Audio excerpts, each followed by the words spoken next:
Noong Mayo 2020, napili ako bilang isang leader ng iglesia.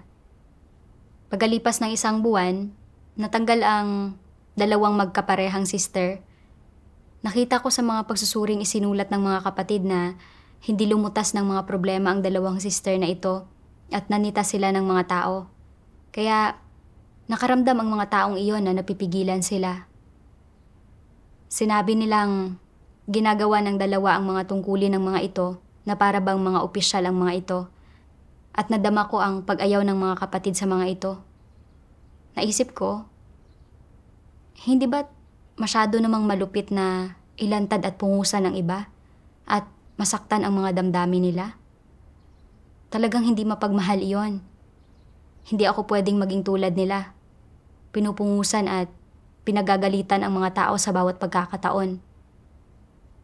Kailangan kong maging diplomatiko kapag nakita kong may problema ang mga kapatid. Sa ganitong paraan, mararamdaman ng lahat na madali akong pakisamahan at mapagmalasakit ako at na isa akong mabuting leader na maunawain. Sa mga kalaunang pakikisalamuha sa mga kapatid, tumuon ako sa pagsasalita ng mahinahon. Sinusubukang hindi makasakit ng mga damdamin ng iba. At kapag may mga issue, makikipag-usap ako ng maayos sa kanila at magsasalita sa mahinahon at malumanay na paraan. Madalang kong pungusan ng iba o ilantad ang mga problema ng mga kapatid. Pagkalipas ng ilang panahon, maraming kapatid ang nagsimulang pumuri sa akin. Sinasabing isa akong leader na walang pagkukunwari at na malumanay akong magsalita at madaling pakisamahan. Masyado kong ikinatuwa ang lahat ng papuring ito mula sa mga kapatid. At pagkatapos niyon, palagi na akong nakikisalamuha sa iba sa ganitong paraan. Pagkatapos makisalamuha kay Brother Liliang sa loob ng ilang panahon, natuklasan kong palagi siyang naghahangad ng reputasyon at katayuan sa mga tungkulin niya. Pinangangasiwaan niya ang gawaing pang-video at dapat ay mas pinag-aaralan niya ang teknolohiya ng paggawa ng video. Pero iniisip niyang ang pag-aaral ng mga pamamaraan ay gawaing hindi nakikita ng iba, kung kaya't hindi siya gumugol ng anumang pagsisikap dito dahil hindi niya ito magagamit para magpasikat. Sa halip, madalas niyang tulungan ang mga kapatid na magkumpuni ng mga elektronikong aparato na nakaantala sa gawain niya. Alam kong bilang isang leader, kailangan kong ipaalam ang mga problema ni Liliang para malaman niya ang mga issue niya at makagawa siya ng mga napapanahon na pagbabago. Pero pagkatapos ay naisip ko, maganda ang impresyon sa akin ni Liliang at medyo masigasig siya kapag pumupunta ako sa mga pagtitipon ng pangkat nila. Kung ilalantad ko ang mga problema niya pagkatapos ko palang maging leader, iisipin niyang mahirap akong pakisamahan at wala akong pagmamahal. At masisira nito ang magandang impresyon niya sa akin. Hindi ako pwedeng maging masyadong diretsahan kapag nagpapaalam ng mga problema. Kakailanganin kong maging mas diplomatiko. Kaya, nang makita ko si Liliang, sinabi ko lang, bilang mga supervisor, kailangan nating unahin ang pag-aaral ng teknolohiya sa paggawa ng video. Kung hindi, maapektuhan ang pag-usad ng gawain natin. Tumango si Liliang at ipinahayag ang kagustuhan niyang magbago. Gayunpaman, kalaunan ay natuklasan kong hindi pa rin niya pinagsisikapang pag-aralan ang teknolohiya sa paggawa ng video. Gusto ko siyang ilantad. Pero pagkatapos ay naisip ko, bata pa siya. At kapuri-puri na ngang naisantabi niya ang trabaho niya para gawin ang mga tungkulin niya sa iglesia. Paano kung maging negatibo siya pagkatapos ko siyang pungusan at ilantad? Hindi ba't sasabihin ng mga kapatid na katulad lang ako ng mga naunang leader na natanggal, naninita lang ng mga tao at walang pagmamahal? Hindi ba't masisira niyon ang magandang impresyon sa akin ng mga kapatid? Iniisip ito Hinanapan ko siya ng video ng patotoong batay sa karanasan na tumutugma sa kalagayan niya, sa pag-asang matatauhan siya ng kusa. Pero inamin lang ni Liliang na naghangad siya ng reputasyon at katayuan, pero hindi niya napagtanto ang kalubhaan ng problema. Bilang tugon, mahinahon ko lang siyang pinayuhang huwag maghangad ng reputasyon at katayuan. At pagkatapos niyon, ipinagpatuloy niya ang paggawa sa mga tungkulin niya gaya ng dati, na nagresulta sa hindi pagkakaroon ng pag-usad sa gawaing pang-video. Hindi nagtagal, pumunta ang mga nakatataas na lider para siyasatin ang gawain. At batay sa palagi ang pag-uugali ni Liliang sa mga tungkulin niya, natanggal siya. Pagkatapos ay tinanong ako ng mga lider, bakit hindi mo pinagbahaginan at nilutas ang mga problemang nakita mo kay Liliang? Bakit hindi mo siya itinalaga sa ibang tungkulin dahil hindi siya nababagay sa posisyon? Nag-init ang mukha ko at napagtanto kong hindi ko pwedeng isisi sa iba ang pagkakatanggal ni Liliang. Kung inilantad ko ang kalikasan at mga kahihinatnan ng paghahangad niya sa reputasyon at katayuan sa tungkulin niya nang nasa oras at tinulungan ko siyang kilalanin ang sarili niya, posibleng hindi ito nangyari. Labis ko itong pinagsisihan. Tahimik akong nagdasal sa Diyos. Diyos ko, alam na alam kong naghahangad si Liliang ng reputasyon at katayuan, na wala siyang mga prinsipyo sa mga tungkulin niya at na dapat ay inilantad at pinungusan ko siya. Pero nag-alala akong dahil dito ay magiging masama ang impresyon niya sa akin. Kaya hindi ko ipinaalam ang mga isyu niya o inilantad siya at humantong ito sa mga kawalan sa gawain. Diyos ko, pakiusap. Bigyang liwanag at patnubayan mo akong malaman ang tiwaling disposisyon ko. Sa paghahanap ko, naalala ko ang isang video ng patotoong batay sa karanasan na napanood ko na pinamagatang ang nasa likod ng isang magandang imahe. At binuksan ko ang video at binasa ang siping ito ng mga salita ng Diyos. Kapag nakikita ng ilang lider ng iglesia ang mga kapatid na pabasta-bastang gumagawa ng kanilang mga tungkulin, hindi nila sinasaway ang mga ito kahit na dapat. Kapag malinaw niyang nakikita na naaapektuhan ang mga interes ng sambahayan ng Diyos, hindi siya nakikialam dito o nagtatanong, at hindi siya nagdudulot ng kahit kaunting sama ng loob sa iba. Sa katunayan, hindi talaga siya nagpapakita ng pagsasaalang-alang sa kahinaan ng mga tao. Sa halip, ang intensyon at layon niya ay ang makuha ang loob ng mga tao. Alam niya na basta't ginagawa ko ito at hindi ako nagdudulot ng sama ng loob kanino man, iisipin nilang mabuti akong leader. Magkakaroon sila ng maganda at mataas na pagtingin sa akin. Sasang-ayunan nila ako at magugustuhan nila ako. Wala siyang pakialam kung gaano kalaking pinsala ang nagawa sa mga interes ng sambahayan ng Diyos o kung gaano kalaking mga kawalan ang naidulot sa buhay pagpasok ng mga hinirang ng Diyos o kung gaanong labis na nagambala ang buhay iglesia niya. Patuloy lang siya sa kanyang satanikong pilosopiya at hindi nagdudulot ng sama ng loob sa sinuman. Walang anumang paninisi sa sarili sa puso niya. Kapag may nakita siyang isang taong nagdudulot ng mga pagkagambala at panggugulo, sa pinakahigit, ay maaari niya itong kausapin tungkol dito, paliliitin ang issue, at pagkatapos, ay hindi na niya ito pakikialaman. Hindi siya magbabahagi tungkol sa katotohanan o tutukuyin ang diwa ng problema sa taong iyon, lalong hindi niya hihimayin ang kalagayan niyon. at hindi siya kailanman magbabahagi tungkol sa kung ano ang mga layunin ng Diyos.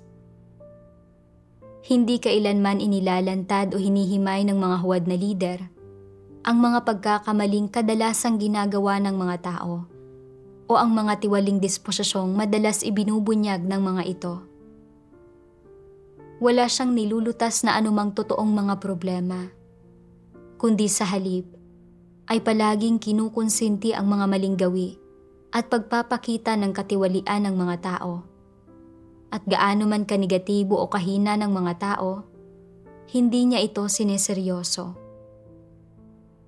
Nangangaral lang siya ng ilang salita at doktrina at nagsasabi ng ilang salita ng panghihikayat para harapin ang sitwasyon sa isang pabasta-bastang paraan. Sinusubukang panatilihin ang pagkakasundo. Dahil dito, hindi alam ng mga hinirang ng Diyos kung paano pagnilayan at kilalanin ang kanilang sarili. Walang solusyon sa anumang ibinubunyag nilang mga tiwaling disposisyon at namumuhay sila sa gitna ng mga salita at doktrina, kuro-kuro at imahinasyon nang walang anumang buhay pagpasok. Naniniwala pa sila sa kanilang puso na mas malawak pa nga ang pangunawa ng aming lider sa mga kahinaan namin kaysa sa Diyos. Masyadong maliit ang aming tayog upang makatugon sa mga hinihingi ng Diyos. Kailangan lang naming tuparin ang mga hinihingi ng aming lider. Sa pagpapasakop sa aming lider, nagpapasakop kami sa Diyos. Kung dumating ang araw na tanggalin ng ang itaas ang aming lider, magsasalita kami upang marinig. Upang mapanatili ang aming lider at mapigilang tanggalin siya, makikipagkasundo kami sa ang itaas at pipilitin silang sumang-ayon sa mga hinihingi namin. Ganito namin gagawin ang tama para sa aming lider.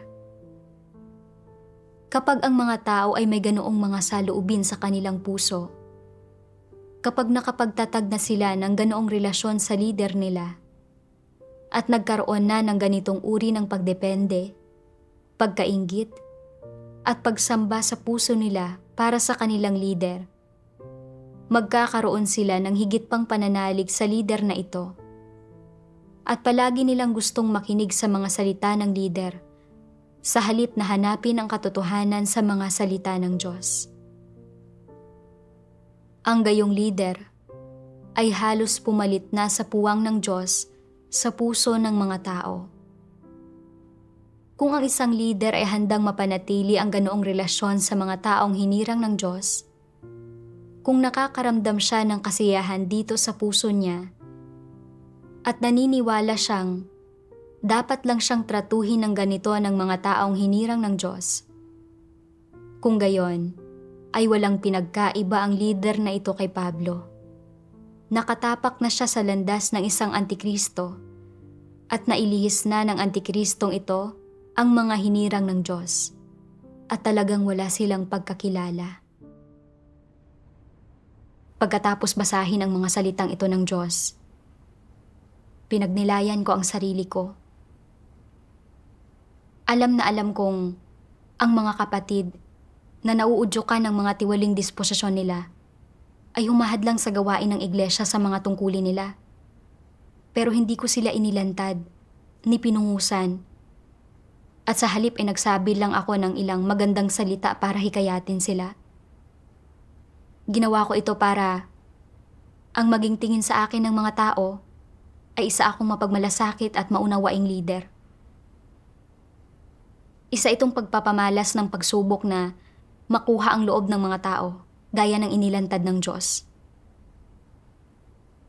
Pinagnilayan ko ang mga pakikisalamuha ko kay Liliang.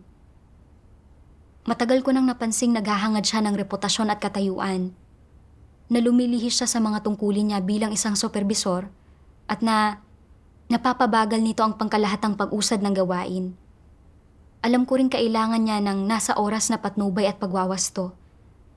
Pero nag-alala akong kung ilalantad ko ang mga isyu niya, sasabihin niyang Hindi ako mapagmahal at masyado akong malupit sa mga hinihingi ko.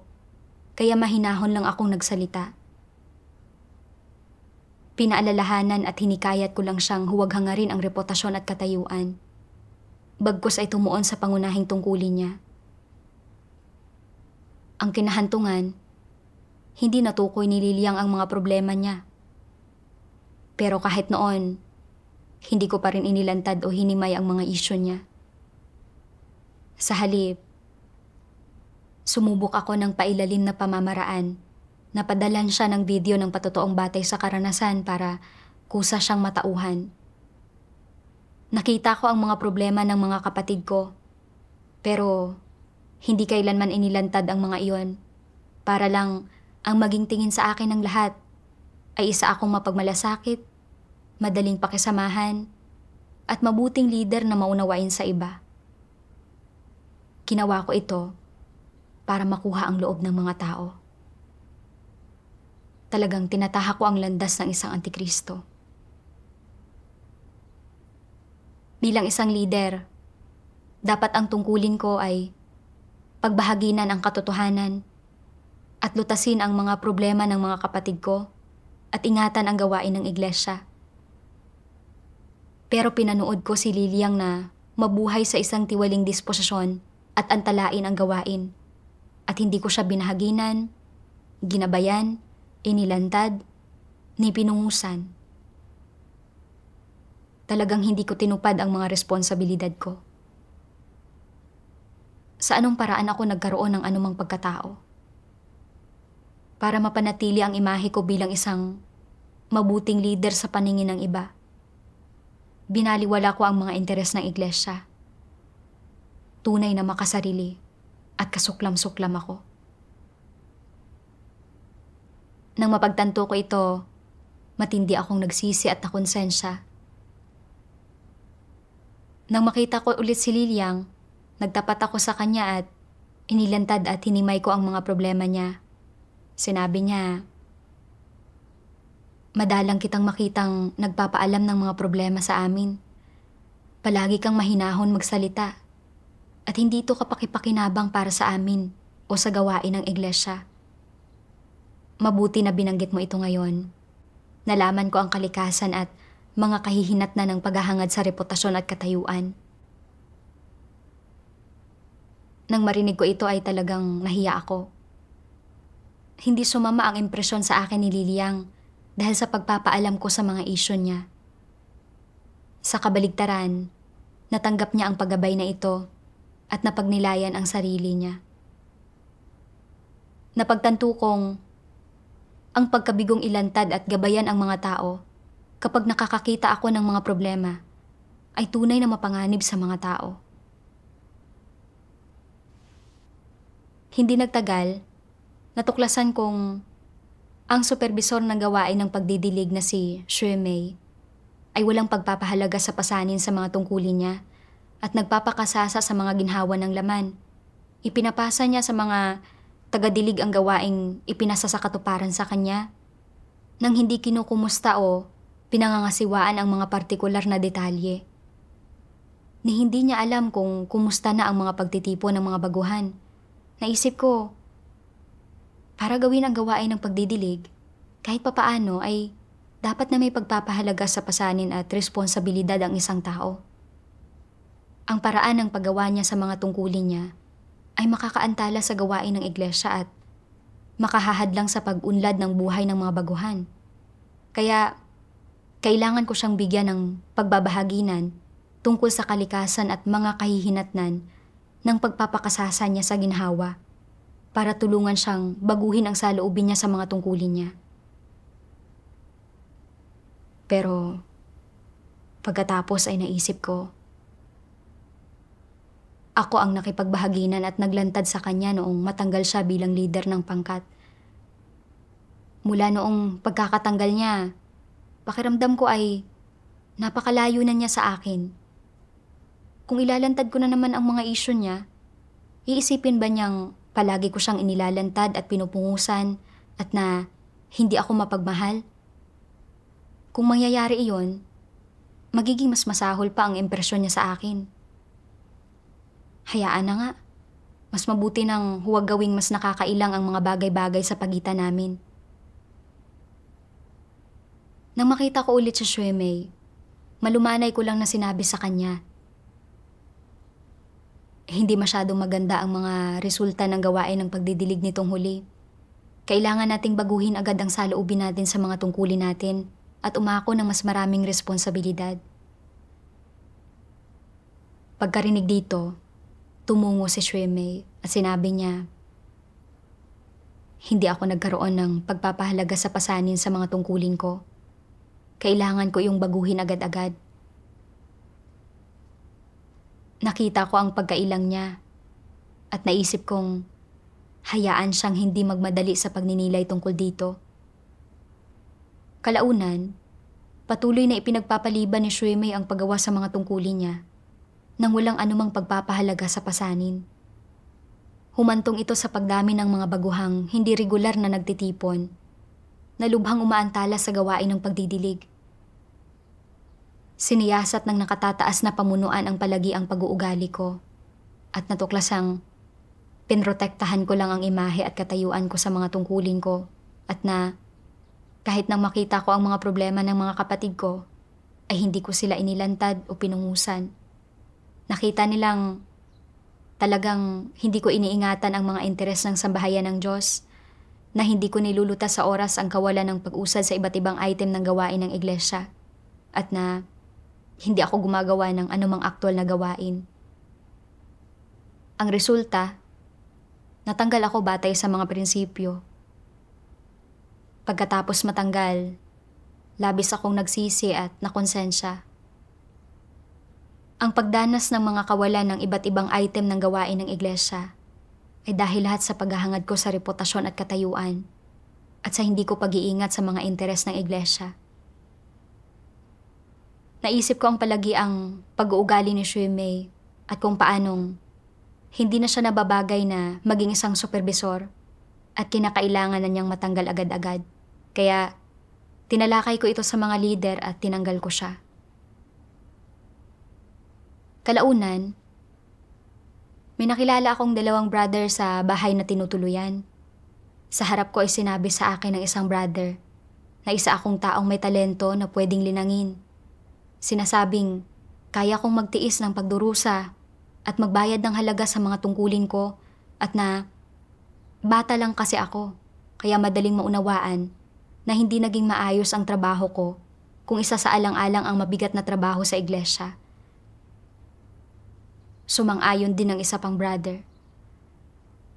Naalala kong bago ako matanggal, maraming kapatid ang pumuri sa akin sa harapan ko. Sinasabing, isa akong leader na walang pagkukunwari, na mahinahon magsalita at madaling pakisamahan. Kahit ngayong nagdulot ako ng malalaking kawalan sa gawain ng iglesia, hindi pa rin ako nakikilatis ng mga kapatid at ipinagtatanggol ako. Hindi ba't nailigaw ko ang lahat? Nang maisip ko ito, natakot ako. Kaya nagdasal ako sa Diyos. Hinihiling sa kanyang bigyang liwanag at patnubayan akong malaman ang mga problema ko.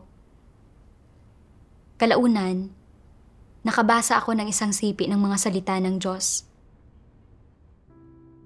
Iniisip ng ilang tao na magaling silang magsulat, na mahuhusay silang manunulat. Iniisip ng ilan na magagaling silang leader, na mga haligi silang sumusuporta sa iglesia.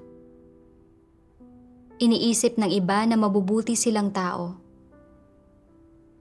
Sa sandaling mawala sa mga taong ito ang magandang imahe ng kanilang sarili sa kung ano pa mang dahilan, pinag-iisipan nila ito ng husto at nagbabayad sila ng halaga para sa kapakanan nito. Pinipiga ang utak nila sa pagsubok na remedyohan ang sitwasyon. Gayunpaman, hindi sila kailanman nakakaramdam ng hiya o ng paninisi sa sarili nila o ng pagkakautang sa Diyos dahil sa mga maling landas na tinahak nila o para sa iba't ibang bagay na ginawa nila na lumabag sa katotohanan. Hindi sila kailanman nagkaroon ng ganoong uri ng pakiramdam.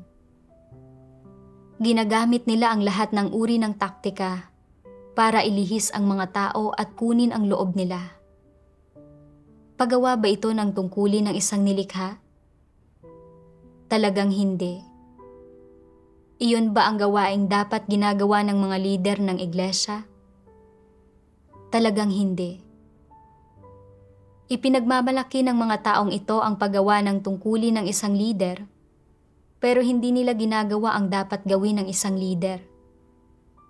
Ang ginagawa nila ay talagang hindi ang pagganap sa tungkulin ng isang lider. Pagganap ito sa papel ng isang antikristo. Humahalili kay Satanas para gambalain at wasakin ang gawain ng sambahayan ng Diyos. At inililihis ang hinirang ng mga tao ng Diyos sa pag-iwas sa tunay na landas at pag-iwas sa Diyos. Ibinubunyag ng lahat ng kilos at pag-uugali nila ang disposisyon at kalikasan ni Satanas. At nakakamit nito ang resulta ng pagkumbinsi sa mga taong iwasan ang Diyos, tanggihan ang katotohanan at ang Diyos, at sambahin at sundin sila. Isang araw, kapag ganap na nilang nailihis ang mga tao at nadala sa ilalim ng kontrol nila, magsisimula silang sambahin, sundan, at sundin ng mga tao.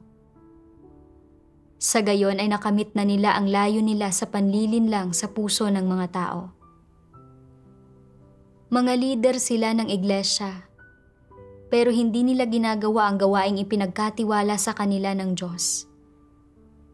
Hindi nila ginagawa ang gawain ng mga lider at manggagawa.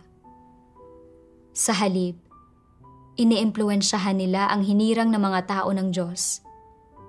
Inililihis ang mga ito. Nililinlang ang mga ito at kinokontrol ang mga ito. Napapasakamay ang mga tupang malinaw na pag-aari ng Diyos. Dinadala sa ilalim ng kontrol nila. Hindi ba't mga magnanakaw sila at bandido? Sa pakikipagtagisan gaya ng ginagawa nila sa Diyos para sa hinirang ng mga tao niya. Hindi ba't nagsisilbi silang mga lingkod ni Satanas? Hindi ba't mga kaaway ng Diyos ang ganoong mga antikristo? Hindi ba't sila ang kaaway ng hinirang ng mga tao niya? 100% na sila nga. Mga kaaway sila ng Diyos at ng kanyang hinirang na mga tao. Ito ay walang kaduda-duda. Inilalantad ng Diyos na kung mabibigo ang isang lider o manggagawang tuparin ang mga tungkulin at responsibilidad niya, at hindi niya ilalantad ang mga kapatid kapag nakikita silang tumatahak ng maling landas sa mga tungkulin nila at nagdudulot ng mga kawalan sa gawain ng iglesia, kundi sa halip ay gagamit ng mga panlilin lang para kuhanin ang loob at magligaw ng iba para magtaguyod ng magandang imahe sa puso ng mga tao, para idulot sa mga taong hangaan at tingalain siya. Sa diwa, pakikipagkompetensya ito sa Diyos para sa hinirang ng mga tao niya at pagtahak sa landas ng isang antikristo. Sa pagninilay sa panahon ko bilang isang lider, para magtaguyod ng imahe ko sa puso ng mga kapatid bilang isang mabuting lider at para idulot sa lahat na hangaan at tingalain ako. Kahit nang makita ko ang mga kapatid na nabubuhay sa mga tiwaling disposisyon at umahadlang sa gawain ng iglesia, hindi ko sila inilantad o pinungusan. At mahinahon lang akong nakipagbahaginan, malumanay silang pinaalalahanan at hinihikayat. Humantong ito sa paghanga sa akin ng mga kapatid at pagpuri sa akin bilang isang mabuti at maunawaing lider. Kahit nang magdulot ako ng malulubhang kawalan sa gawain ng iglesia at matanggal, hindi pa rin nila ako makilatis. At sinabi pa nga nilang hindi ako gumanap ng maayos dahil lang sa bata pa ako. Nakasimpatya pa nga sa akin ang iba at ipinagtanggol ako. Bilang isang leader, Hindi ko inakay ang mga tao sa harapan ng Diyos. At sa halip ay ginamit ko ang mga tungkulin ko bilang isang pagkakataon para makuha ang loob ng mga tao. Idinudulot sa kanilang tingalain ako at magkaroon ng buwang para sa akin sa puso nila. Anong ipinagkaiba ng mga kilos ko sa mga kilos ng mga tulisan at magnanakaw na inilantad ng Diyos? Maaaring parang pinipinsala ni na Liliang at Shuemei ang gawain ng iglesia sa pamamagitan ng hindi pagsasagawa sa katotohanan. Pero sa realidad, ako ang nagpapalayaw at nagtatakip sa kanila. Mas gugustuhin ko pang isakripisyo ang mga interes ng iglesia para protektahan ang reputasyon at katayuan ko at tinatahak ko ang landas ng isang antikristo. Isa itong bagay na sumasalungat sa disposisyon ng Diyos. Ang pagkakatanggal ko ay katuwiran ng Diyos. At kung hindi ako magsisisi, sa huli ay ikukundina at ititiwalag lang ako ng Diyos. Nang mapagtanto ang lahat ng ito, natakot ako at nagdasal sa Diyos. Diyos ko, nagsabi ako ng matatamis na salita para makuha ang loob ng mga tao at maprotektahan ang pride at katayuan ko. Tinatahak ko ang landas ng isang antikristo. Diyos ko, ayaw ko nang gumawa ng masama at lumaban sa iyo. Nais kong magsisi. Habang nagdinilay ako, napagtanto kong may isa pa akong nakalilin lang na pananaw. Inakala kong ang pagsasalita ng mahinahon, paggamit ng malumanay na pamamaraan at hindi paglalantad o pagpupungo sa mga tao ay nangangahulugang mapagmahal ako sa kanila. Habang ang paglalantad at pagpupungo sa mga tao ay malupit at hindi maunawain.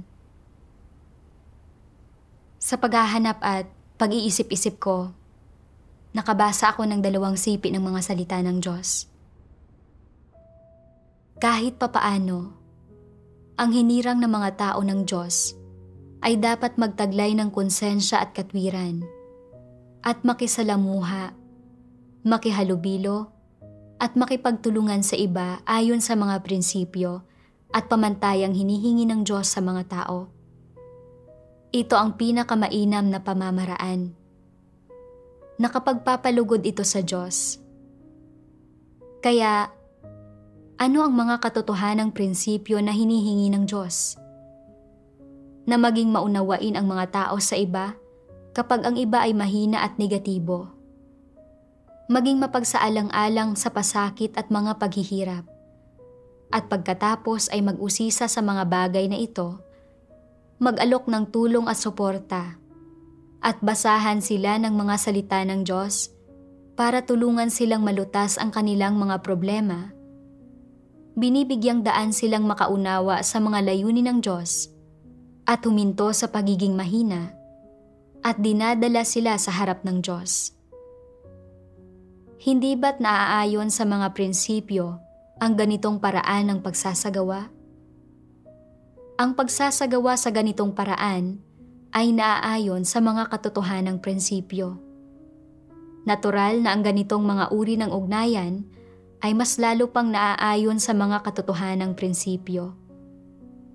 Kapag ang mga tao ay sadyang nagsasanhi ng mga panggugulo at paggambala o sadyang ginagawa ng pabasta-basta ang kanilang tungkulin, kung nakikita mo ito at nagagawa mong ipaalam ang mga bagay na ito sa kanila, sawayin sila at tulungan sila ayon sa mga prinsipyo.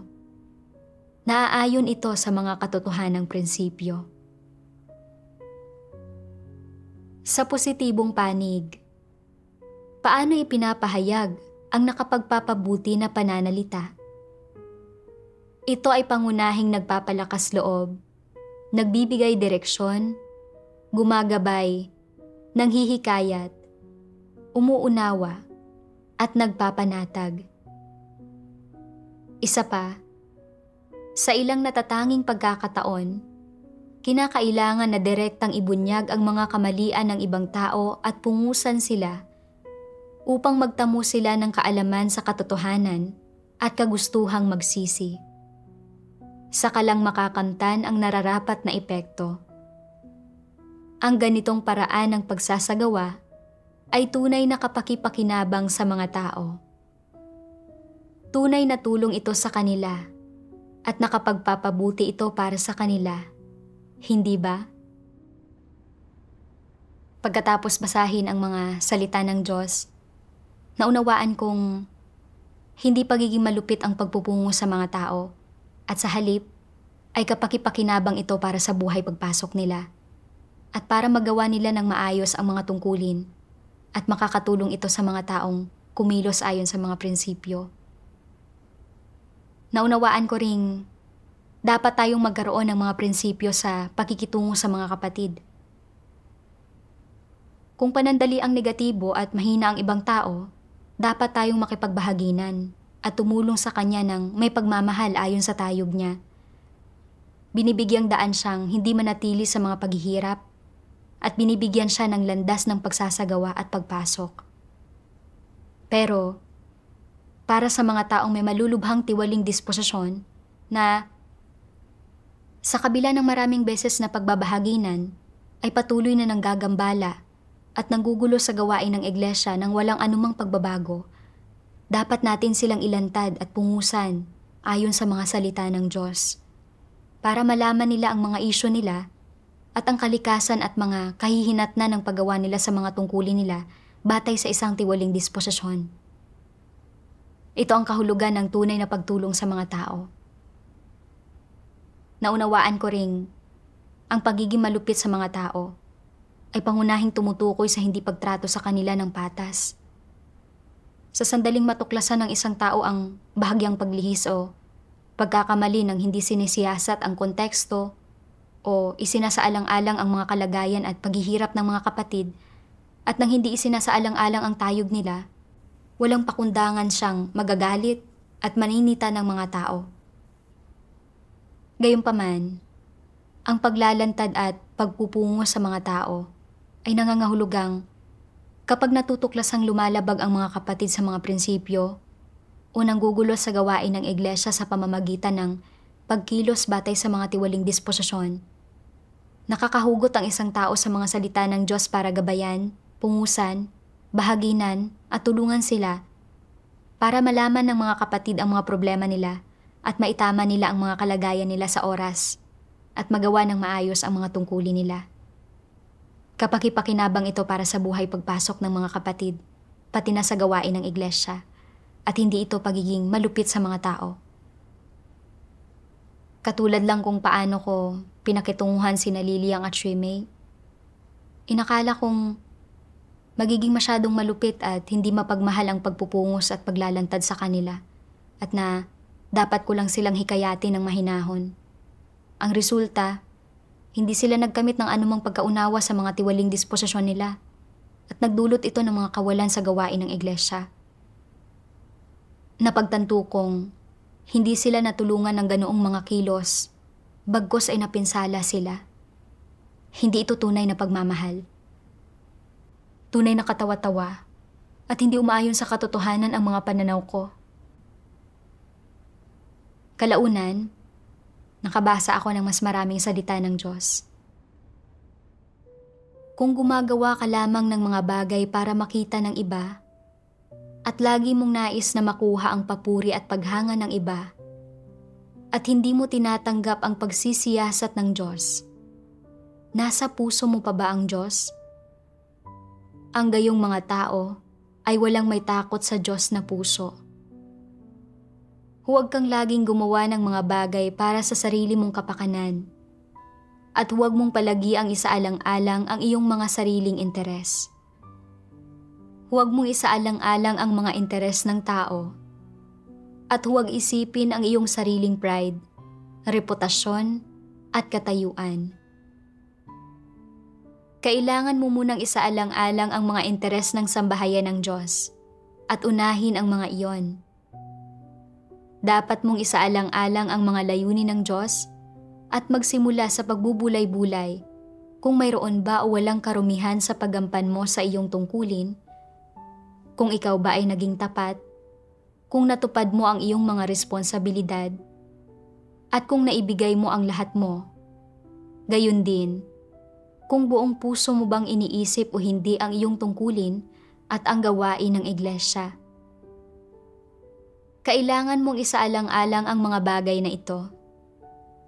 Kung madalas mong isipin ang mga ito at unawain ang mga ito, magiging mas madali para sa iyo na gampanan ng maayos ang iyong tungkulin. May ilang lider at manggagawa na mahilig tumulong sa mga tao sa pamamagitan ng panghihikayat.